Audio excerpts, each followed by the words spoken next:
Bienvenido a esta conferencia de ultrasonido cardíaco focalizado de WinFocus sobre disfunción sistólica del ventrículo izquierdo. Soy el doctor Leonardo Vera y esta presentación es parte del plan de estudios del curso Focus de WinFocus. Esta presentación les proporcionará los conocimientos teóricos necesarios para evaluar la función sistólica del ventrículo izquierdo y reconocer las características de la función sistólica del ventrículo izquierdo gravemente deteriorada. Comenzaré discutiendo cómo se puede usar el ultrasonido para evaluar la función sistólica del ventrículo izquierdo y los supuestos en los que se basa esta evaluación. Luego les mostraré cómo usar el focus para detectar la disfunción sistólica del ventrículo izquierdo y cómo semi-cuantificarla. Concluiremos describiendo cómo reconocer las anomalías regionales del movimiento de la pared. Comenzaremos evaluando las consideraciones generales. Este es un listado de las condiciones más comunes que causan insuficiencia ventricular izquierda aguda en pacientes críticos, siendo las más frecuentes el síndrome coronario agudo, la insuficiencia crónica descompensada del ventrículo izquierdo y la sepsis. De las muchas complicaciones que estas enfermedades pueden causar, la dominante común es una reducción en la función contráctil del ventrículo izquierdo. El ventrículo izquierdo, en la vista apical de 4 cámaras del clip de la izquierda, funciona normalmente. Sus paredes se mueven vigorosamente hacia el centro de la cavidad. En cambio, en el clip de la derecha, el movimiento de las paredes está notablemente reducido. Por lo tanto, notamos que la reducción del tamaño de la cavidad ventricular izquierda del final de la diástole hasta el final de la sístole es menor de lo normal. La función sistólica del ventrículo izquierdo es su capacidad para expulsar sangre a la circulación sistémica. Para esto, el ventrículo izquierdo debe contraerse. Esta contracción aumenta el espesor radial de sus paredes y reduce la dimensión transversal de su cavidad. Para decirlo de una forma simple, la función sistólica del ventrículo izquierdo podría considerarse como su capacidad para reducir su eje menor desde el final de la diástole hasta el final de la sístole. Debemos tener en cuenta que esta es una gran simplificación que solo tiene en cuenta las fibras musculares circunferenciales. Hay que considerar también que la contracción de las fibras longitudinales del ventrículo izquierdo también tienen un papel importante. El epicardio y el subendocardio tienen fibras musculares longitudinales. Su orientación es oblicua, retorciéndose desde la base hacia el ápice. Sin el aporte de estas fibras longitudinales, las paredes del ventrículo izquierdo se estarían engrosando menos y su vaciamiento se reduciría significativamente. Por tanto, al diagrama anterior hay que añadirle el componente longitudinal de la contracción del ventrículo izquierdo. El rendimiento del ventrículo izquierdo como bomba se ve muy afectado por su estado inotrópico intrínseco, sus dimensiones telediastólicas y su poscarga. Estos factores citados anteriormente pueden variar rápida y significativamente en pacientes con patologías agudas.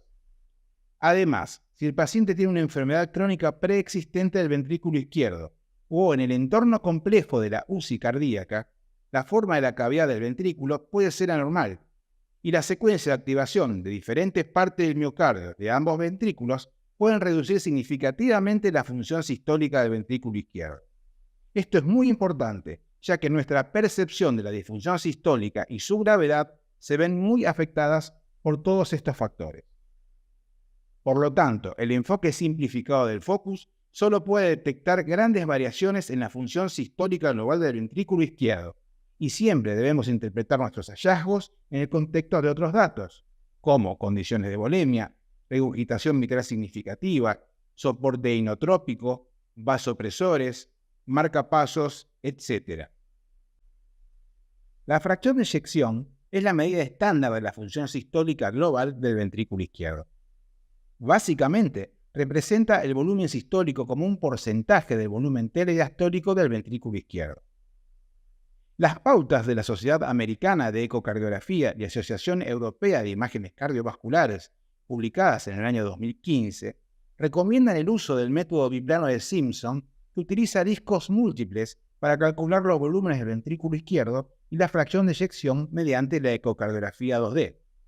Esto requiere que se tomen imágenes de la cavidad del ventrículo izquierdo en las vistas apicales de 4 y 2 cámaras. Esta técnica suma 20 discos cilíndricos de igual altura para determinar los volúmenes del ventrículo izquierdo. Los volúmenes del ventrículo izquierdo se miden al final de la diástole y al final de la sístole, y luego son utilizados en la ecuación para calcular la fracción de eyección. El equipo de ecografía tiene una herramienta en el paquete de medición que se usa para delinear el borde endocárdico. El eje principal del ventrículo izquierdo se distingue desde la base hasta el vértice. Estos son los datos que el software necesita para reconstruir el volumen del ventrículo izquierdo mediante la suma de varios discos. Sin embargo, en el Focus no utilizaremos una medición detallada de la fracción de eyección. Lo vamos a describir porque la fracción de eyección es el término común usado para describir la función sistólica global del ventrículo izquierdo. Por lo tanto, es importante que sepan exactamente qué es la fracción de eyección. En el Focus, la evaluación de la función ventricular izquierda es fundamentalmente cualitativa. Se puede hacer evaluando su capacidad para reducir su dimensión desde el final de la diástole hasta el final de la sístole en términos de dimensiones transversales y longitudinales del ventrículo izquierdo, apreciación visual de la superficie de la sección transversal del ventrículo izquierdo y apreciación visual de los volúmenes del ventrículo izquierdo. En las próximas diapositivas vamos a repasar cada una de las técnicas aquí enumeradas. El objetivo del Focus es detectar un deterioro de la contractilidad del ventrículo izquierdo que pueda ser relevante para la fisiopatología del shock o el paro cardíaco. Ahora nos hacemos la siguiente pregunta. ¿Es confiable la medición cualitativa de la evaluación de la función del ventrículo izquierdo? Numerosos artículos refieren que cuando se utilizan los métodos de estimación visual basados en el modo bidimensional, como por ejemplo la fracción de sección, el operador novato puede sobreestimar la función sistólica del ventrículo izquierdo que se contrae mal y subestimar al que se contrae bien. Además, al comienzo de la curva de aprendizaje existe una tendencia a no atreverse a juzgar la función del ventrículo izquierdo como muy buena o excesivamente mala. Dicho esto, hay muy buena correlación general de las técnicas de estimación visual realizadas por ecografistas capacitados y el método formal de Simpson, que es el gold estándar. La estimación visual, o H-Value, es simple y rápida. Tal es así que los ecografistas capacitados pueden usarlo para obtener una evaluación precisa de la función sistólica global del ventrículo izquierdo. Sin embargo, hay algunas limitaciones. Se deben evaluar al menos 2 vistas diferentes en diferentes planos cardíacos. La mala calidad de imagen puede impedir el correcto trazado del borde endocárdico. Si hay asincronía, es difícil definir imágenes telesistólicas y telediastólicas.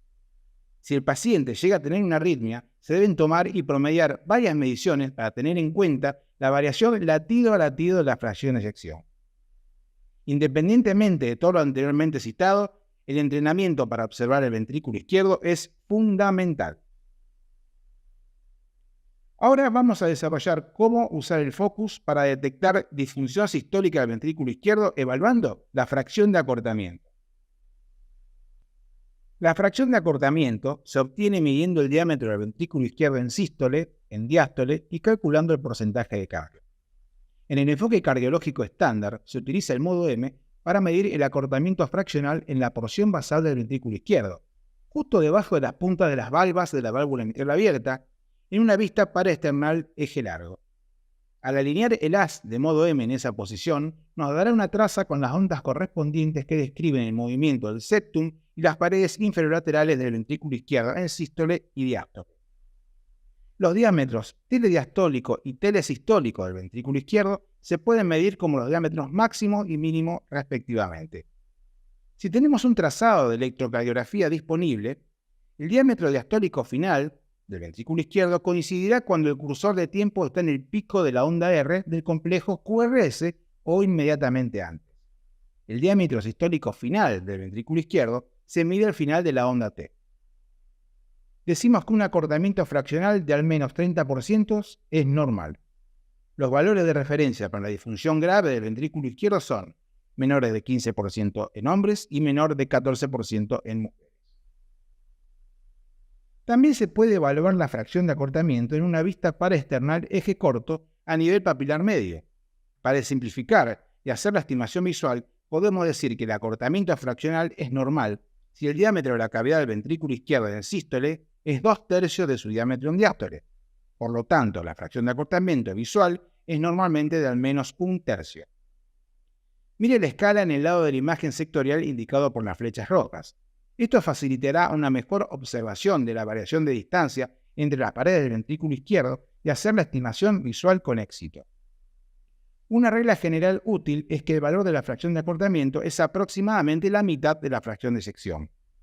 Puede usar esto para comparar sus mediciones de fracción de acortamiento con la fracción de sección informadas en evaluaciones ecocardiográficas anteriores. Hay algunas advertencias importantes a tener en cuenta al usar la fracción de acortamiento. Esta estimación solo mide la función miocárdica en un plano y describe la contractilidad de solo dos de las paredes del ventrículo izquierdo, el septum interventricular y la pared posterior. La capacidad de este cambio sistólico lineal en el tamaño del ventrículo izquierdo representa la función sistólica global, que se basa en la suposición de que la contractilidad del ventrículo izquierdo es homogénea. Es decir, que todas las paredes y sus segmentos se contraen de la misma manera. Por lo tanto, el acortamiento fraccional puede ser engañoso cuando estas suposiciones no se aplican. Por ejemplo, si tenemos anomalías regionales en el movimiento parietal o disinencia septal. Cuando utilicemos esta sencilla evaluación unidimensional de la función del ventrículo izquierdo, tenemos que tener en cuenta lo siguiente. Puede sobreestimar la función sistólica global del ventrículo izquierdo en presencia de una anormalidad regional del movimiento parietal, si uno de los segmentos del miocardio que evaluamos con el modo M son normales y los otros son hipocinéticos. Entonces, puede que no sea posible usar la fracción de acortamiento si existe la disinencia septal, porque el movimiento del tabique y las paredes infralaterales no estarán sincronizadas. Finalmente, debemos tener en cuenta que con el envejecimiento, desde los 18 a los 70 años, el acortamiento del eje largo del ventrículo izquierdo disminuye progresivamente, hasta un 20%, mientras que un aumento del 20% podemos verlo en el acortamiento circunferencial. En consecuencia, el uso de la fracción de acortamiento puede dar una falsa impresión de una mejor función ventricular izquierda en los ancianos. Dentro de los signos de disfunción sistólica del ventrículo izquierdo, vamos a desarrollar la evaluación del MAPSE, excursión sistólica del plano anular mitral. El ventrículo izquierdo normalmente bombea sangre contrayéndose desde la base hacia el vértice en el plano auriculoventricular. El vértice del ventrículo izquierdo suele estar casi inmóvil. Entonces, la acción de bombeo del ventrículo izquierdo se debe principalmente a su acortamiento longitudinal.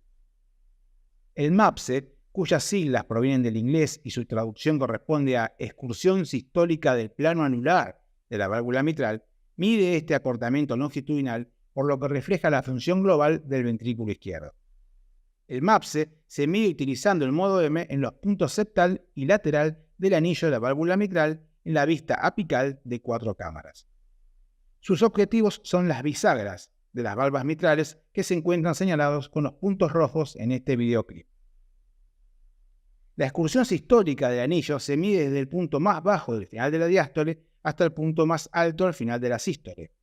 Las mediciones de los puntos septal y lateral del anillo deben hacerse en milímetros y promediarse.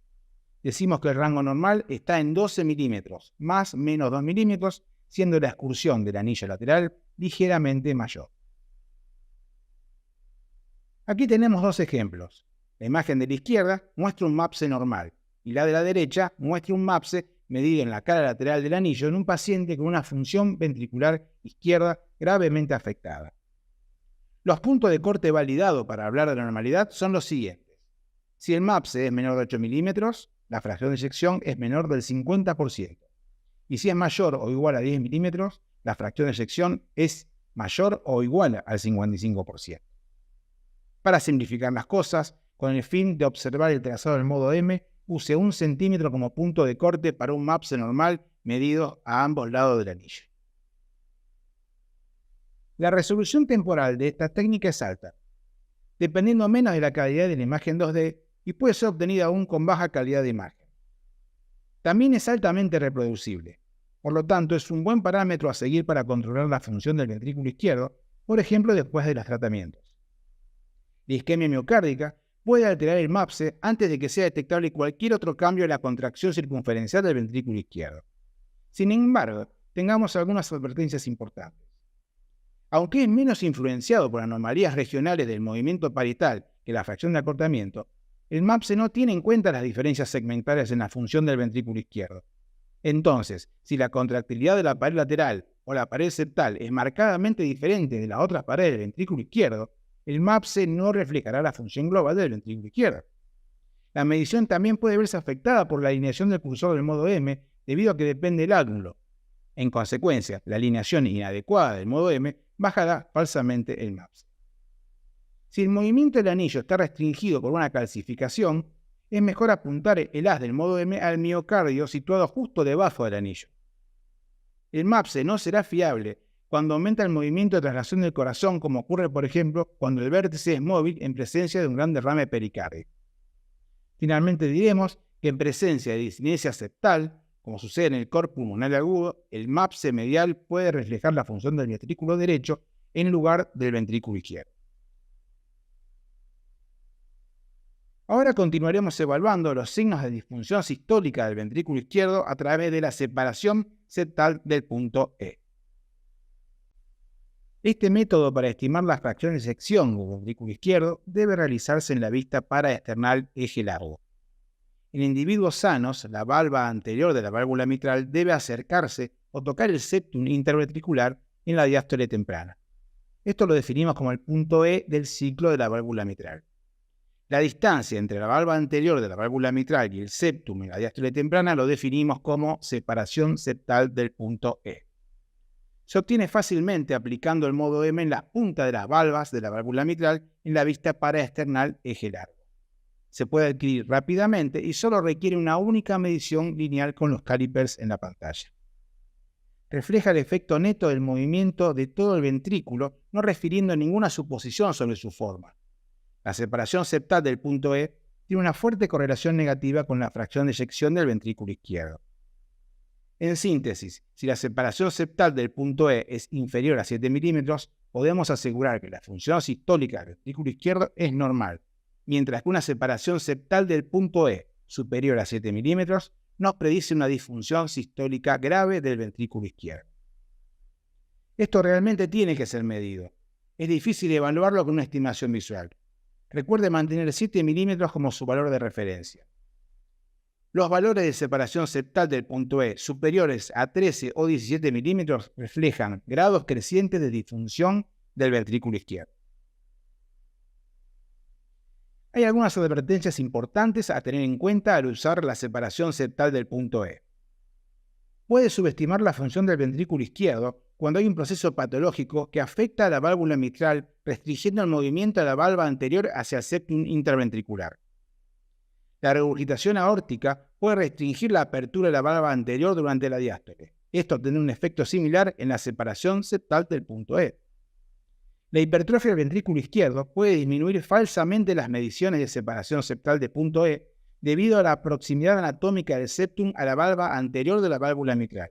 En consecuencia, puede sobreestimar la función sistólica del ventrículo izquierdo en esta situación. Ahora continuaremos evaluando los signos de disfunción sistólica del ventrículo izquierdo a través del cambio visual del área fraccional. En la vista paraesternal eje corto, a nivel medio papilar, el área de la cavidad del ventrículo izquierdo se puede medir usando una planimetría, trazando el borde endocárdico y excluyendo los músculos papilares. El uso de esta técnica en imágenes telediastólicas y telesistólicas tomados en la vista paraesternal eje corto puede proporcionar valores tanto para el área telediastólica como telesistólica del ventrículo. El cambio de área fraccional, FAC por sus siglas en inglés, se correlaciona con la fracción de sección medida mediante angiografía con radionúclidos y gammagrafía, especialmente cuando la fracción de sección es inferior al 45%. Un cambio de área fraccional superior al 35% es normal. En la disfunción grave del ventrículo izquierdo, el área fraccional suele ser inferior al 15%. Se puede hacer una estimación visual del cambio de área fraccional de manera similar a la estimación visual de la fracción de acortamiento. Se debe utilizar la escala lateral a la imagen que está indicada por las flechas rojas para estimar la reducción del diámetro del ventrículo izquierdo en varios ejes durante la sístole. En sístole, la cavidad del ventrículo izquierdo normalmente se contrae a 2/3 de su diámetro diastólico o menos, por lo que visualmente el cambio del área fraccional normal debe ser al menos 1/3 en todos sus ejes. Como todos los territorios coronarios del ventrículo izquierdo se ven en esta vista, es más efectivo que se correlacione con la función global del ventrículo izquierdo que los índices que se basan en mediciones lineales y solo visualizan 2 paredes del ventrículo izquierdo a la vez. Sin embargo, hay advertencias a tener en cuenta. Depende mucho de la precarga y la poscarga. Solo valora la contractilidad en un plano y a un nivel, generalmente el medio papilar. La correlación clínica se puede ver afectada por anomalías regionales graves del movimiento parietal en los segmentos apicales. El profesional que realiza focus debe tratar de diferenciar la función del ventrículo izquierdo que se muestra en estos videoclips semi-cuantitativamente. Los clips muestran una función ventricular izquierda normal, hipercinética, reducida y marcadamente deprimida. Las medidas de los cambios de era fraccional se muestran en el margen inferior de cada clip para su referencia.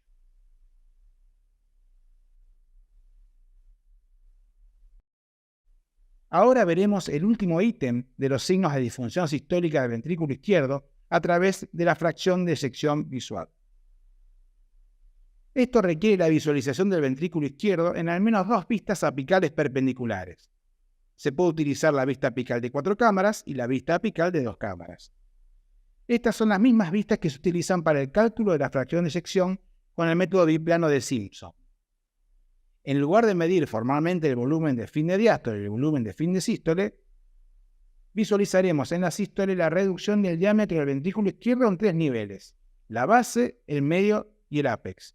Y lo vamos a hacer en ambas vistas, lo que va a hacer y permitir una estimación visual de la fracción de eyección.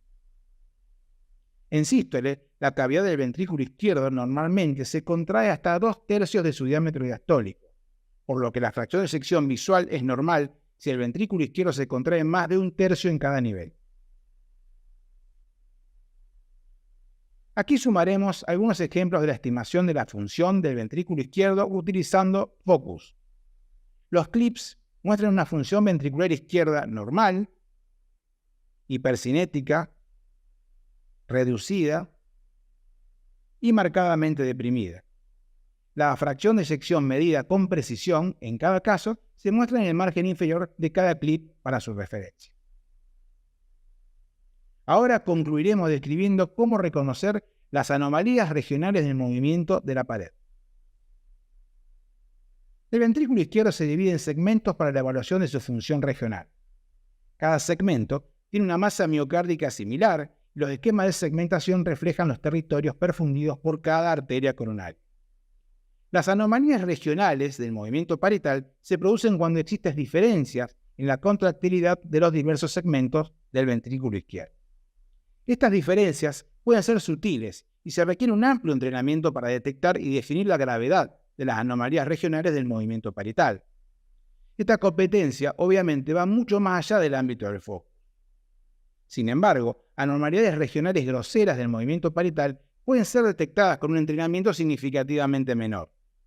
Esta habilidad es particularmente útil para la detección de síndromes coronarios agudos en ausencia de otros signos de isquemia miocárdica. Por eso, en este curso de Focus, incluimos, con la debida precaución, el reconocimiento de anomalías regionales macroscópicas del movimiento de la pared. Para facilitar la comunicación referida al ventrículo izquierdo, la nomenclatura de su segmentación se ha estandarizado en todas las modalidades de imágenes cardíacas, incluida la ecocardiografía. Esta nomenclatura divide el ventrículo izquierdo en 6 paredes. Cada una de estas paredes tiene un segmento basal y un segmento medio. La región apical tiene solo 4 paredes en lugar de 6, pero también tiene una tapa apical. Entonces, el miocardio del ventrículo izquierdo se divide en 17 segmentos estándar. Todos los segmentos del ventrículo izquierdo se pueden ver con una combinación de vistas de eje corto paraesternal y apical. Este diagrama de las guías de la Sociedad Americana de Ecocardiografía y la Asociación Europea de Cardiología muestran estos segmentos con su correspondiente perfusión coronaria. Por cierto, sin duda que es algo complejo, ¿verdad? Para el propósito limitado del focus, debemos recordar que hay 6 paredes y 3 niveles de segmentación: basal, medio y apical.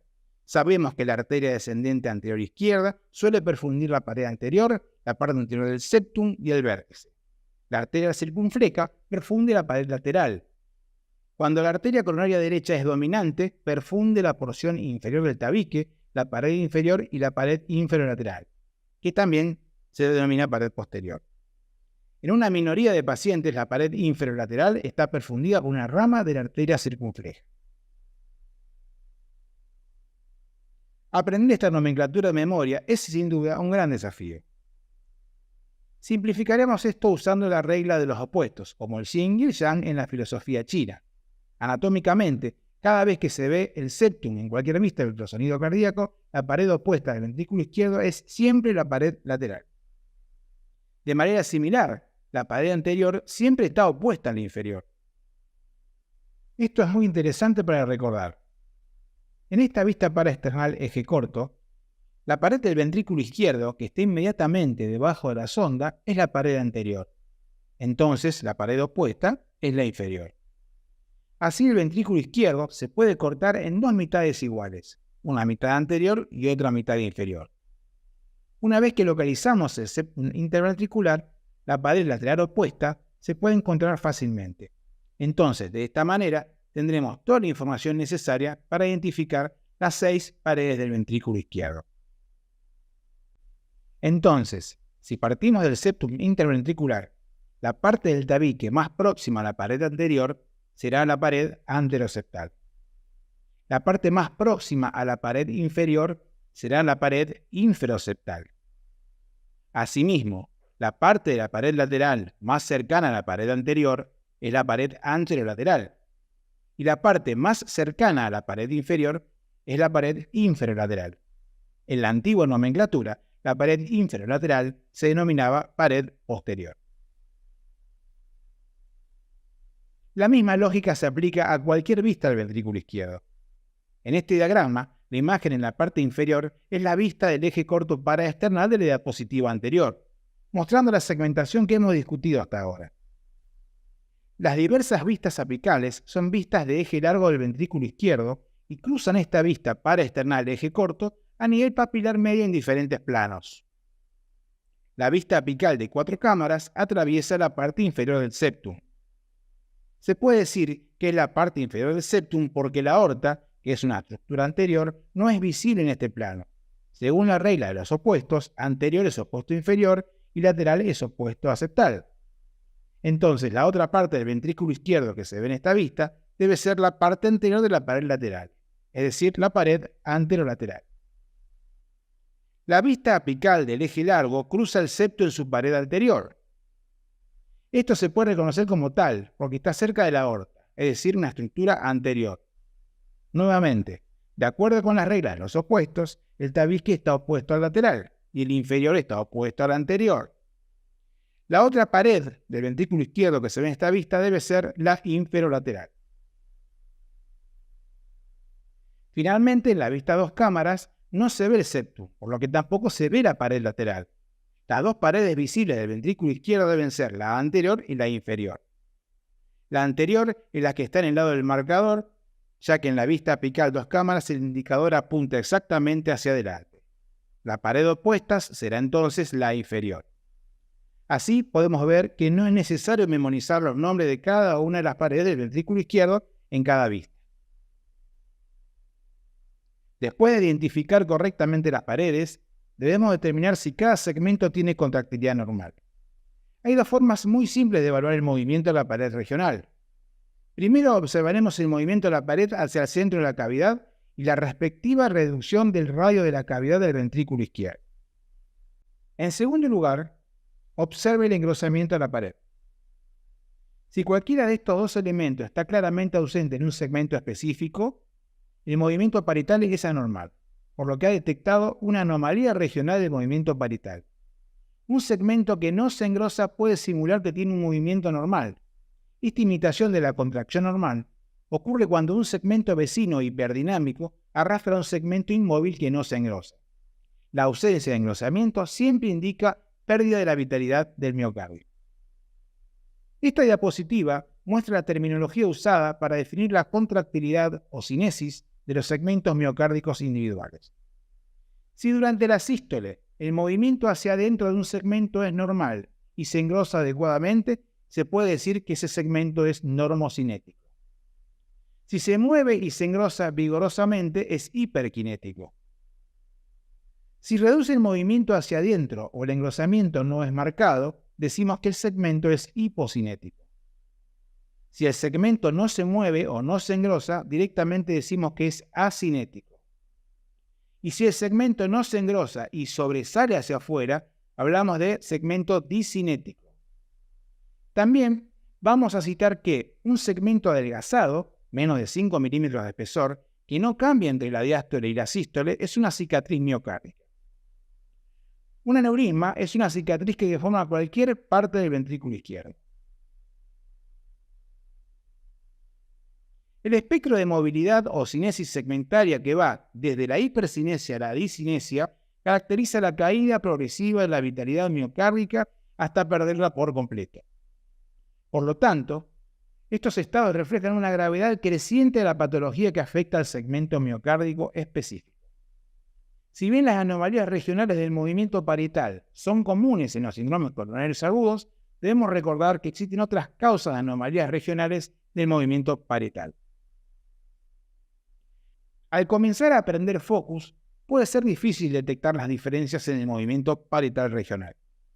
El ojo inexperto puede distraerse con el panorama general y es difícil concentrarse en el movimiento de un solo segmento. Para ayudarte a comparar el movimiento de diferentes segmentos, un truco útil es cubrir parte de la pared del ventrículo izquierdo con su mano o con una tarjeta. De esta manera podemos concentrarnos en el movimiento del segmento descubierto y tratarnos de detectar las diferencias en la cinesis.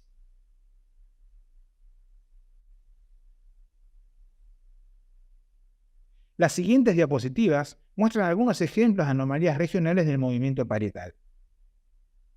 Estos videoclips muestran un infarto de miocardio anterolateral.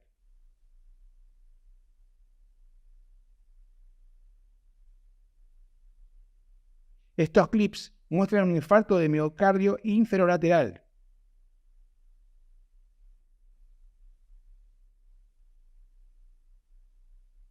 Este clip demuestra claramente la discinesia apical en el contexto de un infarto de miocardio apical.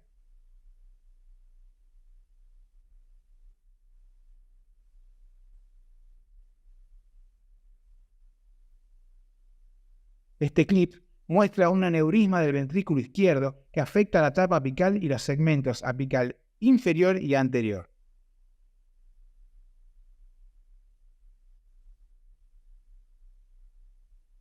Algunos patrones de anormalidad regional del movimiento parietal caracterizan enfermedades específicas.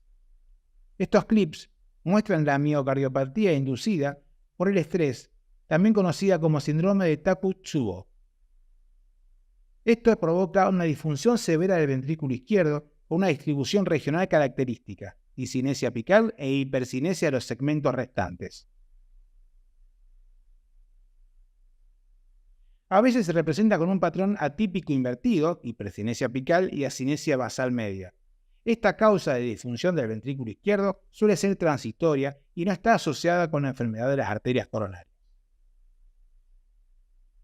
Las anomalías de la conducción también pueden causar anomalías regionales del movimiento parietal, incluso en ausencia de disfunción miocárdica primaria. La secuencia anormal de activación miocárdica afecta la carga de las paredes del ventrículo izquierdo de manera diferencial, resultando en remodelación. Algunos ejemplos de patrones de movimiento causados por secuencias de activación anormales incluyen el rebote septal, pico destello y el balanceo apical, movimiento apical lateral durante la sístole. Este clip muestra el balanceo apical debido a la estimulación del ventrículo derecho. Las flechas rojas indican la pared inferoseptal que se mueve de forma asincrónica con el resto del ventrículo izquierdo, que es en gran parte hipocinético. De esta manera, concluimos la presentación sobre las evaluaciones con el focus de la función sistólica del ventrículo izquierdo. Este curso incluye una conferencia sobre el uso de focus en los síndromes de dolor torácico. En esa presentación mostraremos cómo se puede usar focus en la interpretación de anomalías regionales del movimiento parietal dentro de un contexto clínico. Pero ahora vamos a recapitular mensajes de esta presentación. El focus utiliza un enfoque simplificado para evaluar la función sistólica global del ventrículo izquierdo, utilizando una serie de índices basados en mediciones lineales y a simple vista. Para evitar malas interpretaciones de los resultados, debe conocer las limitaciones de cada índice y signo de focus. La evaluación con focus del movimiento parietal regional se limita a la detección de anomalías graves. Las evaluaciones detalladas y minuciosas están más allá del alcance de los objetivos de este curso.